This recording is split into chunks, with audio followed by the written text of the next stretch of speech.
కేసీఆర్ గారి ఆదేశం మేరకు ఈరోజు మా పార్టీ నాయకుల బృందం గౌరవనీయులు పెద్దలు శ్రీమతి సత్యవతి రాథోడ్ గారు, ఎమ్మెల్సీ గారు, మాజీ మంత్రి శ్రీనివాస్ గౌడ్ గారు, గౌరవనీయులు సంగారెడ్డి ఎమ్మెల్యే చింతా ప్రభాకర్ గారు, గౌరవనీయులు జహీరాబాద్ ఎమ్మెల్యే మాణిక్రావు గారు, గౌరవనీయులు బోత్ ఎమ్మెల్యే అనిల్ జాదవ్ గారు, గౌరవ కుత్బుల్లాపూర్ ఎమ్మెల్యే సోదరులు కేపీ వివేకానంద్ గారు, గౌరవ ఎమ్మెల్సీ షంబీపూర్ రాజు గారు, గౌరవ ఎమ్మెల్సీ నవీన్ కుమార్ రెడ్డి గారు, అదేవిధంగా మాజీ శాసనసభ్యులు గౌరవనీయులు రామావత్ రవీంద్ర కుమార్ గారు, అదేవిధంగా క్రాంతి గారు, ఇంకా చాలామంది నాయకులు, కార్పొరేషన్ల చైర్మన్లు, ఇంకా చాలామంది మా జాన్సన్ గారు, మాజీ ఎమ్మెల్యే బాల్కా సుమన్ గారు, ఇంకా చాలామంది నాయకులందరం కూడా కలిసి ఈరోజు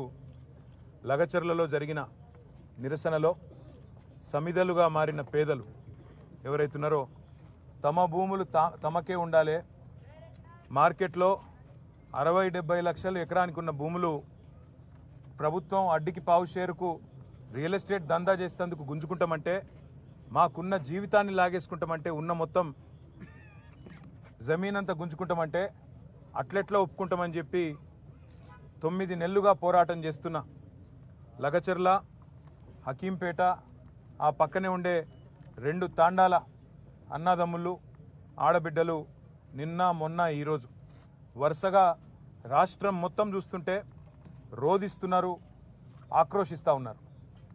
కష్టపడి సాధించుకున్న తెలంగాణలో ఇవాళ ఒక రాబందు మాదిరిగా రేవంత్ రెడ్డి అనాలోచితంగా ఏ ఫార్మా కంపెనీలు అంటే కాలుష్యం అని ఆయననే ప్రచారం చేసిండో అదే ఫార్మా కంపెనీని కొడంగల్ తెస్తా, ఇక్కడ పెడతా, దానికి 3000 ఎకరాలు కావాలా అని చెప్పి పేదల భూములు గుంజుకుంటుంటే వాళ్ళు మరలబడ్డారు. వాళ్ళు మరలబడితే 9 నెలలు వాళ్ళు పోరాటం చేసినా ఎవడూ పట్టించుకోకపోతే అధికారులు వస్తే వాళ్ళు నిరసన చెప్పినారు. నిరసన చెప్తే అందులో చాలా దుర్మార్గమైన పరిస్థితి. వాళ్ళ మేము ఇక్కడ ఉన్న 16 మందిని కలిసినాం. వాళ్ళల్లో ఒక ప్రభుత్వ ఉద్యోగి ఉన్నాడు, ఒక పంచాయత్ సెక్రటరీ, సోదరుడు పేరు రాఘవేంద్ర యాదవ్. ఆ తమ్ముడు చెప్తున్నాడు, అన్నా నేను ఇది మరి వీళ్ళు ఎట్లా పనిచేస్తున్నారో నాకు అర్థం కావట్లేదు, నేను ప్రభుత్వమే చెప్పిన కులగణన అనే కార్యక్రమంలో దినమంతా పాల్గొన్నా, వచ్చి ఆ సంఘటన జరిగినప్పుడు అక్కడ లేను, సాయంత్రం మొత్తం వేరే మండలంలో పాల్గొని నేను ఇంటికి వస్తే సాయంత్రం నన్ను గుంజుకపోయినారని చెప్తా ఉన్నాడు.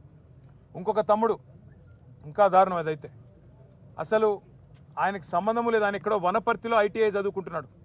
ఆ పిల్లోడు ఒక గిరిజన పిల్లగాడు, ఆయన బస్సు ఎక్కి వనపర్తిలో ఈ సంఘటన జరిగిన తర్వాత మా ఇంటోళ్ళు ఎట్లున్నారో అని చెప్పి సాయంత్రానికి చేరుకున్నాడు. సంఘటన అంతా అయిపోయిన తర్వాత ఆయనను పట్టుకపోయి ఈరోజు జైల్లో తీసుకొచ్చి పెట్టినారు. మేము అడిగినాం ఏం జరిగింది అని. ఏం జరిగింది అంటే వాళ్ళు చెప్పేది ఒకటే, అన్న మొత్తం 60-70 మందిని మొదలు అరెస్ట్ చేసినారు, 2 DCMలలో ఎక్కించుకొని తీసుకొని పోయినారు. మా దుద్యాల మండల కాంగ్రెస్ పార్టీ అధ్యక్షుడు, ఆయన పేరు శేఖరు, ఆయన అనుచరులు కూడా ఈ దాడిలో పాల్గొన్నారు. ఎందుకంటే కాంగ్రెస్ వాళ్ళ భూములు కూడా పోతున్నాయి. వాళ్ళ పేర్లు కూడా చెప్పినారు మాకు, రమేషు, ఇంకా 4 పేర్లు చెప్పినారు సార్. పేర్లు నరసింహులు, రమేషు, ఇంకా రాములు నాయక్ అని కాంగ్రెస్ వాళ్ళు వాళ్ళ భూములు పోతుంటే వాళ్ళు దాడి చేసినారన్న. మొత్తం 70 మందిని తీసుకుపోయినారు. ముందు తీసుకుపోయినాక తిరుపతి రెడ్డి ఫోన్లో ఆదేశాలు ఇస్తున్నాడు. ఒక రాజ్యాంగేతర శక్తి, ముఖ్యమంత్రి అన్న కావడమే ఆయనకున్న అర్హత, ఆయనకి ఏ పదవి లేదు, ప్రజాప్రతినిధి కాదు. కలెక్టర్లు ఆయన ముంగట మోకరిల్లాల. ఇవాళ అధికారులు మొత్తం ఆర్డీఓలు, పోలీసోళ్ళు ఆయన చెప్పినట్టు ఆడాల. కొడంగల్కు ఆయన చక్రవర్తి, రారాజు. రేవంత్ రెడ్డి కాదు, అక్కడ రేవంత్ రెడ్డిది ఏం చెల్లదట, తిరుపతి రెడ్డిదే నడుస్తుందట. ఆ తిరుపతి రెడ్డి శిష్యుడు శేఖరు మండల కాంగ్రెస్ పార్టీ ప్రెసిడెంట్. ఈ 70 మందిని తీసుకపోతే 2 DCMలు ఎక్కించి తీసుకపోతే అందులో ఎవరెవరు బీఆర్ఎస్ వాళ్ళు వాళ్ళను మాత్రమే ఇవాళ 21 మందిని రిమాండ్కు పంపినారు, మిగతా వాళ్ళందరినీ ఇంటికి పంపినారు. అలా కాంగ్రెస్ వాళ్ళు దాడి చేసిన వాళ్ళల్లో ఇప్పుడు నేను చెప్పిన పేర్లు ఉన్నాయి, వీడియోలో కనబడతారు, మీరు చూడండి. వాళ్ళని మాత్రం ఇంటికి పంపి ఎవరెవరైతే బీఆర్ఎస్ వాళ్ళో వాళ్ళనే పెట్టండి జైల్లో అని చెప్పి ఈ దాడి మొత్తం బీఆర్ఎస్ వాళ్ళే చేయించిండ్రు. ఈ దాడి మొత్తం రాజకీయ దాడి, ప్రజలు చేసింది కాదు అనే ఒక కుట్ర ప్రభుత్వం చేస్తున్నది. అనుముల రేవంత్ రెడ్డి చేస్తున్నాడు, ఆయన అన్న అనుముల తిరుపతి రెడ్డి ఆ మండల కాంగ్రెస్ పార్టీ అధ్యక్షుడు చేస్తూ ఉన్నాడు. ఇవాళ బీఆర్ఎస్ వాళ్ళనే తీసుకొచ్చి జైల్లో పెట్టడం అంటే వాళ్ళ ఉద్దేశం ఒకటే, తమ చాతగాని తనాన్ని 9 నెలలుగా తమ ప్రభుత్వం విఫలమైన పద్ధతిని ఇవాళ దాచుకోవడానికి ముఖ్యమంత్రి నియోజకవర్గంలో అధికారులకు జరిగిన పరాభవానికి ఇవాళ ఏం చెప్పాలనో తెలియక సిగ్గు లేకుండా దీనికి రాజకీయ రంగు పులిమి వాళ్ళని బెదిరించే ప్రయత్నం చేస్తూ ఉన్నారు. ఇంకా అరాచకం ఏంటంటే 21 మంది మొత్తం ఎస్సీ ఎస్టీ బీసీ రైతులు, ఒక ఆయన విష్ణువర్ధన్ రెడ్డి ఆయన కూడా ఉన్నాడు, ఆయన కూడా పాపం ఇంట్లో ఉన్నాడు. వాళ్ళందరినీ పిచ్చి కొట్టుడు కొట్టినారు, చిత్రహింసలు పెట్టినారు, 3rd డిగ్రీ టార్చర్ పెట్టినారు. కొడంగల్ సిఐ, కొడంగల్ ఎస్ఐలు, వికారాబాద్ ఎస్పీ ఆయన పేరు నారాయణ రెడ్డి, వీళ్ళంతా కలిసి వీళ్ళను చిత్రహింసలు పెట్టినారు. 3 గంటలు కొట్టినారు.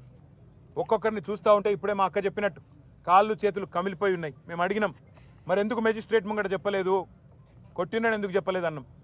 మీరు చెప్తే మళ్ళా కొడతాం, మీ ఇంటికి పోయి మీ ఇంటోళ్ళని కొడతామని చెప్పినారు. మిమ్మల్ని మళ్ళా కొడతాం, జైల్లో కొడతాం, ఇంటికి పోయి మీ ఇంటోళ్ళని కూడా కొడతామని చెప్పినారు. ఎంత అమానవీయంగా, ఎంత క్రూరంగా అంటే ఇంటి మీదికి వీళ్ళనేమో జైలుకు పంపినారు. ఇంటి మీదికి బందిపోట్లను పట్టుకరానికే, ఒసామా బిన్ లాడెన్ లాంటి తీవ్రవాదులను పట్టుకరానికే ఎట్లయితే కూంబింగ్ ఆపరేషన్ చేస్తారో 100 మంది పోలీసులు వచ్చి ఇంటింటికి పోయి తలుపులు దర్వాజాలు తన్నుకుంటూ, గుద్దుకుంటూ, పగలగొట్టుకుంటూ, తాగి బూతులు మాట్లాడుతూ కొంతమంది ప్రైవేట్ వ్యక్తులు, నేను పోలీసు వాళ్ళు అంటలేను, ప్రైవేట్ వ్యక్తులు కొంతమంది కాంగ్రెస్ పార్టీకి సంబంధించిన వాళ్ళు తాగి బూతులు మాట్లాడుతూ ఆ ఇండ్ల మీద దాడి కూడా చేయడం జరిగింది. అక్కడ ఉన్న మహిళలు, అక్కడ ఉన్న ముసలోళ్ళని భయభ్రాంతులు, పిల్లలని భయభ్రాంతులకు గురి చేయడం జరిగింది. వాళ్ళ రేవంత్ రెడ్డి కాంగ్రెస్ పార్టీ ఒకటి గుర్తుపెట్టుకోవాలా, భూమి మీద ఎవడు శాశ్వతంగా ఇక్కడే ఉండడానికి రాలే. నీ పదవి కూడా 5 ఏళ్ళే. అలా మీ ఢిల్లీ వాళ్ళ కోపం వస్తే రేపో ఎల్లుండే తీసి పారేసినా కూడా దిక్కులేదు నీకు. నేను ఒకటే గుర్తు చేస్తున్నా, రేవంత్ రెడ్డి చక్రవర్తివి కాదు, నువ్వేమి రాజువు కాదు, నువ్వేమి పెద్ద నియంతవు కాదు. నీలాంటి వాళ్ళు చాలామంది వచ్చిండ్రు, చాలా మంది వస్తారు ఇంకా భవిష్యత్తులో. ఒకటి మాత్రం పక్కా, పేదవాళ్లతోని ఎస్సీ ఎస్టీ బీసీలు, చిన్న సన్నకారు రైతులు ఉన్న మొత్తం భూమిని నేను గుంజుకుంటా, ఏమన్నా చేస్తా, నేను కొడంగల్ మాత్రం మా అల్లునికి ఫార్మా కంపెనీ పెట్టిస్తా అంటే ఇది తెలంగాణ సమాజం మాత్రం తప్పకుండా తిరగబడుతుంది. ఇలా కొడంగల్ మరలబడ్డది, రేపు తెలంగాణ మొత్తం మరలబడుతుంది. నీకు బాగా ఉన్నది, ఏదో కుట్ర అని చెప్పాలి, ఏందో జరిగిందని చెప్పాలి, జైల్లో పెట్టాలి. మా పట్నం నరేందర్ రెడ్డిని కూడా జైల్లో పెట్టిండు. సరే, రాజకీయ నాయకులను మమ్మల్ని జైల్లో పెడితే పెట్టినావు, మేము చూసుకుంటాం. ఎందుకంటే నిన్ను ఏం చేయాలో రేపు మేము అధికారంలోకి వచ్చినాక మాకు కూడా తెలుసు, మేమేం వదిలిపెట్టాం. కానీ ఒకటి మాత్రం పక్కా, ఇవాళ ఈ 21 మందిని ఎవరినైతే నువ్వు జైల్లో పెట్టినావో వాళ్ళ కుటుంబాలు, వాళ్ళ ఉసురు నీకు, నీ పార్టీకి తప్పకుండా తాకుతుంది. ఏ పేద ప్రజల ఓట్లతోనైతే కొడంగల్లో గెలిచినవో, ఏ పేద ప్రజలకైతే 420 హామీలు ఇచ్చి 6 గ్యారంటీలు 100 రోజులని నమ్మబలికి అఫిడవిట్లలో సంతకం పెట్టి గెలిచినవో, ఇలా వాళ్ళ ఉసురు పోసుకుంటున్నావు చూడు, తప్పకుండా వాళ్ళ ఉసురు నీకు తాకుతుంది. నేను ఒకటే మాట చెప్తా ఉన్నా, ఆ కుటుంబాలన్నిటికీ కూడా మీకు మొత్తంగా బీఆర్ఎస్ అండగా ఉంటుంది. తప్పకుండా 21 కుటుంబాలను మిమ్మల్ని బయటికి తీసుకొచ్చేదాకా బెయిల్ మీద న్యాయ పోరాటం మేమే చేస్తాం. రాఘవేంద్ర యాదవ్ అనే తమ్ముడికి నేను చెప్పిన, తమ్ముడు నా ఉద్యోగం ఏమవుతుంది అన్నా అని అడిగిండు. నీ ఉద్యోగం ఏం కాదు, రేవంత్ రెడ్డి మెడలు వంచైనా సరే నీ ఉద్యోగం అవసరమైతే సుప్రీంకోర్టు దాకా కొట్లాడతాం, నీ ఉద్యోగం పోనీయం తమ్ముడు అని చెప్పిన. అట్లాగే మిగతా తమ్ముళ్ళు కూడా ఎవరైతే భయపడుతున్నారో, ఇవాళ తిరుపతి రెడ్డి దౌర్జన్యాలకు, పోలీసు వాళ్ళ దురాగతాలకు భయపడుతున్నారో వాళ్ళకు నేను విజ్ఞప్తి చేస్తా ఉన్నా, మిమ్మల్ని ఇంతకంటే పీకేదేం లేదు. ఇప్పటికే కేసులు పెట్టిండ్రు, అటెంప్ట్ మర్డర్ కేసు పెట్టిండ్రు, ఇక జైలు అనేది తెచ్చి పెట్టిండ్రు. ఇంతకంటే మీకేం పీకేదేం లేదు, ఇంకా ఉరి శిక్ష వేసేదైతే లేదు. ఆడ జరిగిన దాన్ని ఏదో దానికి మసిపూసి మారేడికాయ చేసి పెద్దగా చేసే ప్రయత్నం చేసి తన అసమర్థతను, తన చేతగాంతనాన్ని, తన చేవలేనితనాన్ని ఇవాళ రేవంత్ రెడ్డి కప్పిపుచ్చుకునే ప్రయత్నం చేస్తూ ఉన్నాడు. ధైర్యంగా ఉండండి, ప్రజాస్వామ్యబద్ధంగా కొట్లాడదాం. 60-70 లక్షల ఎకరం విలువ చేసే భూమిని 10 లక్షలకి అడ్డికి పావుషేరు గుంజుకుంటానంటే తప్పకుండా మీకు అండగా మేముంటాం. న్యాయస్థానాల్లో కూడా మీకు అండగా మేము నిలబడతాం.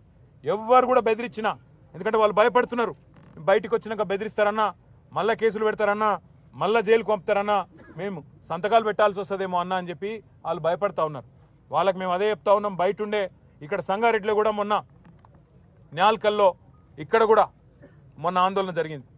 రేవంత్ రెడ్డి అనాలోచిత నిర్ణయాల వల్ల ఫార్మా సిటీ అని కేసీఆర్ పెడితే హైదరాబాద్ దగ్గర 14,000 ఎకరాలు సేకరిస్తే అది వద్దు, రద్దు, అక్కడ రియల్ ఎస్టేట్ దందా చేస్తా, మా అన్నగాన్లకు అక్కడ మా తమ్ముళ్లకు నేను భూముల సమర్పణ చేస్తా, ఫార్మా విలేజ్ల పేరిట ఇక్కడ సంగారెడ్డి జిల్లా న్యాల్కల్లో, అక్కడ కొడంగల్లో, ఇంకా అట్లనే మిగతా తెలంగాణలో కూడా ఒక 20 ఫార్మా విలేజ్లు పెడతా అని చెప్పి ఏదైతే ఇవాళ రేవంత్ రెడ్డి కొన్ని వికృతమైన అనాలోచితమైన ఆలోచనలు చేస్తూ ఉన్నాడో ఈ విషయంలో సంగారెడ్డి రైతులైనా సరే, నాల్కల్ రైతులైనా సరే, కొడంగల్ రైతులైనా సరే ధైర్యంగా ఉండండి. మీకు బీఆర్ఎస్ ఉన్నది, మీకు కేసీఆర్ ఉన్నాడు, మర్చిపోవద్దని చెప్పి నేను విజ్ఞప్తి చేస్తా ఉన్నా. మీకు ప్రజాస్వామికంగా రావాల్సింది, న్యాయంగా రావాల్సింది పిచ్చేదాకా మేము మీకు అండగా నిలబడతాం. వీళ్ళు ఎన్ని అక్రమ కేసులు పెట్టినా, ఎన్ని అక్రమ నిర్బంధాలు చేసే ప్రయత్నం చేసినా తప్పకుండా అవి మేము ఎదుర్కొంటాం. ఇవాళ సంగారెడ్డి కేంద్ర జైల్లో ఇవాళ వాళ్ళందరినీ కలిసిన తర్వాత మాకు అనిపించింది ఒకటే, తప్పకుండా ఈ ప్రభుత్వం పేదవాడి ఉసురు తాకి, పేదవాడి కన్నీళ్లలోనే ఇవాళ గిరిజన బిడ్డలు కన్నీళ్లు పెడతా ఉంటే అన్నా మమ్మల్ని కొట్టినారు చూడు అంటే వాళ్ళు నిజంగా కూడా ఒక్కొక్కరు ఇప్పుడే అనిల్ జాదవ్ చెప్పినట్టు 30-40 కిలోలు కూడా లేని పిల్లలు, వాళ్ళు పాపం మాల్ న్యూట్రిషన్తో బాధపడే పిల్లలు, బట్టలు కూడా చక్కగా లేవు. వాళ్ళు కలెక్టర్ను కొట్టినరు, అటెంప్ట్ మర్డర్ అని పెట్టడానికి నీకు మనసెట్లా ఒప్పింది రేవంత్ రెడ్డి అని నేను అడుగుతా ఉన్నా. చేతనైతే మాతోని కొట్లాడు, చేతైతే రాజకీయ నాయకులుగా మాతోని తలపడు, అంతేగాని పేదలకు ఈ రకమైన కష్టం కలిగించవద్దు. బేషరతుగా ఇక్కడైనా సిగ్గు తెచ్చుకొని ఈ కేసులన్నీ వెంటనే రద్దు చేయాలి, వాళ్ళని వెంటనే విడుదల చేయాలని చెప్పి మేము డిమాండ్ చేస్తూ ఉన్నాం.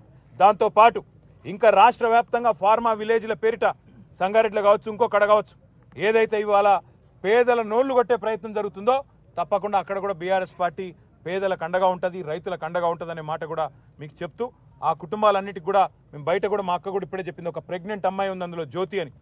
రేపు సత్యవతి రాథోడ్ గారు స్వయంగా ఆ అమ్మాయిని హాస్పిటల్ కూడా తీసుకొని పోతా ఉన్నారు. ఇది బీఆర్ఎస్ పార్టీ యొక్క మానవత్వం.